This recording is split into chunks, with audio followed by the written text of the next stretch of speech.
Welcome back to another episode of our Without the Hysteria series. Today I'm excited to talk to you about building a website without the hysteria. Your website, in terms of your digital marketing, is by far the most valuable marketing asset of your practice, of your business. So if it's not on point, then it's a real missed opportunity for you and for your business. I probably look at anywhere between 30 and maybe even 40 therapist websites every single week as part of the work I do in helping therapists, both in terms of my coaching that I do through Private Practice Workshop, and then of course through the work we do at Unconditional Media, my digital marketing company. So I see a lot of examples. I see a lot of examples that don't look so great, and then I see some examples that are really great. And so there's definitely kind of an ideal template of what every website should include, or what every therapist website should include. And I'm going to talk about some of those elements today. So number one, I say this a lot: your website is only as good as your logo. You can spend a lot of money. You can spend, $5,000 on a really fantastic website that has a really lousy logo that maybe you created yourself or like your cousin created. And if the logo isn't really on the same caliber as the website, or isn't a high caliber logo, it's not going to go anywhere. Your brand is not going to go anywhere. Imagine if a company like Nike or Apple had a really crappy logo. And it was sloppy, it was a little bit pixelated, the colors were different every time or something like that. Imagine whether people would take that brand seriously. I know you're not Apple, I know you're not Nike, but I want you to take your brand so seriously, and I want you to spend this time here on the beginning, or whatever stage you're in practice building, to make sure you have a fantastic logo that you'll actually get a lot of mileage out of in the lifespan of your practice. You can spend $100 on a logo. You can spend $5,000 on a logo. You'll probably spend something in between there, but I think you absolutely get what you pay for. So I'm in favor of spending a good amount of money on logos, because I think a really talented designer who knows about like design theory and color theory and can really understand you and also understand our industry goes so far. I think there's just nothing more important for a website than a fantastic logo that really represents you and is clearly done by a professional. So first things first, have an impressive logo. Have a couple different variations of that logo, right? So maybe a black and white version, a color version, maybe a watermark or just a little symbol or something like that. If you're working with a talented designer, a real professional designer, they'll be able to offer you these different elements of a logo. So make sure to get all those elements in place before you start building the website. Number two, choose two primary brand colors, and 1 to 2 fonts for your website. Ideally, even just one font, I think, is great. Ideally, your logo designer, your graphic designer would actually choose these brand colors for you. Maybe 1 or 2 of them would even be incorporated in the logo already. But if not, I think it's okay for you to choose the brand colors that you want to have in your website. Pick 1 or 2. You're probably going to need at least 2, if not 3. So pick, I'd say between 2 and 3, and have them repeating consistently on your website. Really, your entire website should be based on these colors and these colors alone. Again, if you encounter most major corporations, or a corporation like Home Depot, you know what their colors are. FedEx, you know what their colors are. And they stick to those colors. Right? Those are their brand colors. It's important to have consistency with that stuff. The more professional you are with this stuff, the more professional you're going to come across in making an impression on all these potential website visitors. Especially if you're already paying for web traffic, or you're paying for AdWords or SEO or whatever it is, and your website is lousy, or your logo is a DIY logo, you might as well not spend any of that money getting more people to your website. If your website's not doing its job, all right? So have an impressive logo, choose your brand colors and your font, have that be consistent throughout the website. Number 3, develop a clear tagline. And again, I'm going to talk about this in another episode, and I've talked about it a lot before, but and I spend a lot of time doing this work with therapists every single week through the copywriting coaching I do through Unconditional Media. So, and then using the story brand framework is what I use for that. But develop a tagline that either intrigues, inspires, or excites, or maybe does some combination of both, right? Or maybe even calms, right?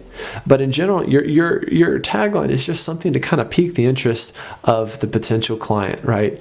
Or maybe inspires them or instills a little bit of hope, right? So your tagline is not necessarily going to just be what you do, or like we're a community counseling center based on, CBT and empirically validated research methods. That's not a tagline, right? That doesn't intrigue, inspire, or excite me. That just tells me, okay, yes, I'm on a therapy website. Great. I probably already knew that. So spend time developing that tagline, get some help developing that tagline. Again, that's probably 80% of the work I do nowadays is doing this branding work and working with words for therapists to help them clarify their message. So number 4, write client-centered copy using plain language. All right. Ideally, you have kind of a core thesis for your website and for the messaging of your website. That core thesis could be your tagline. It could be your mission statement, which a lot of therapists don't have but should have. But whatever it is, you want to really tie everything back into that central theme, just like you're writing a paper for graduate school. So develop that central theme, and it'll make it infinitely easier to write the rest of your copy based on that theme, because you'll know what your core theme is. Right. So if you're a trauma therapist and you're about helping people feel grounded in a chaotic society or something like that, then tie everything back into how you help people feel grounded in today's society, something like that. Keep it simple. Use plain language, non-clinical language, non-academic language. Right. Don't confuse people. Don't make them feel dumb. Make it really clear how you help. How you reduce their suffering, right? So if you do CBT, explain CBT in plain language. Again, always plain language. I tell a lot of my copywriting coaching clients that you should write in 3rd grade language. So an exercise I do a lot with them is actually I have them tell me what they do in 3rd grade language. And it's amazing how quickly we go back into our clinical jargon and it gets really confusing. And I sit there and pretend like I'm a 3rd grader, which is annoying but eye-opening for them. And I have them explain to me over and over again, what do you do? As if I were a 3rd grader. And when you boil it down to that simple of a language, it's impossible for your client to not understand what you do. And it's likely that you will stand out in a sea of therapist websites that are confusing, jargony, overly wordy, right? And they just overwhelm people. So a lot of opportunity there to clarify the messaging of your website. And again, we'll spend more time on this in other episodes, but for now, it's just here are the main elements that I would want to see in kind of the perfect therapist website.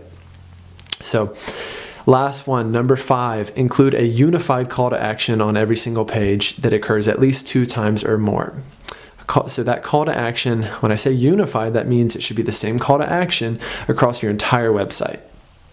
This is a huge mistake I see every single day.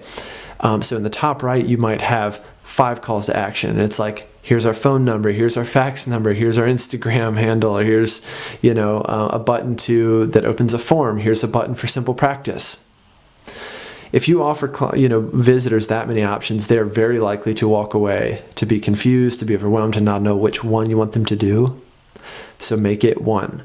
Right? So a big, clear, big, bold button that says, get started now, or get help now, or book your free consultation now. And maybe that button goes right to an online scheduling tool where they can book that free consultation right away. Or it opens up a contact form that gets them started in the process. Have that call to action button repeating. It should be the same across the entire website. It should occur on every single page at least 2 times, if not more. So in the very top right of your header or your menu, probably somewhere above the fold, so on that first part of your website where they see it again, maybe midway down the text, like right in the middle of the text, I think is great, and then maybe at the very bottom again, right? Because we know that the unconscious favors repetition. So if you can repeat that call to action enough, make it abundantly clear what you want that person to do next, they're a lot more likely to take that action, right? So, man, I flew through that one for sure. Got on a roll there. Just to review, number 1, have an impressive logo done by a professional. Number 2, choose 2 brand colors, at least 2 brand colors and maybe 1 or 2 fonts to stick to. Develop a tagline that inspires, excites, or intrigues. Number 4, write client-centered copy using plain language that a 3rd grader would understand. Number 5, include a unified call to action across the website on every single page that occurs at least 2 times or more on every page. If you do those things, I guarantee you will have a website that will convert better, that you'll get a lot more mileage out of, right? So is your website really working for you, or are you just kind of struggling along, always feeling like your website's not really there yet, it's not ready yet, it's kind of a mess, right? It's very DIY. Get the help that you need, right? A professional website against 10 DIY websites is going to stand out every single time, and that professional website is going to get the client. I guarantee it. So do your due diligence, take care of your website, put the money and the time into it, hire the professional help. All right, I hope you enjoyed this week's episode. If you haven't done so already, please subscribe to our channel here. And also want to let you know again that I am taking listener questions that you can submit at www.speakpipe.com/ppw. That's speakpipe.com/ppw. If you submit your question for this podcast, you'll get a chance to have it answered on the podcast with your voice recording and included in the show. And you'll also be entered to win a free copywriting session with me. All right, hope you have a great week. See you next time.